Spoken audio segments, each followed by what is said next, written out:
So this one slide's about traces. I think the key thing is, when you're routing your traces, how close to the edge of the board should you be?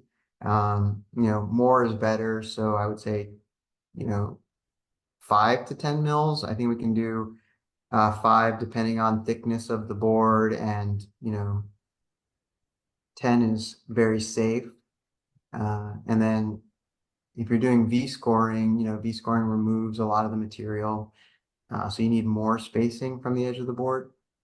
There's also a capability of, called jump scoring, which gives you a little bit tighter feature, so you don't have to be 15 mils away.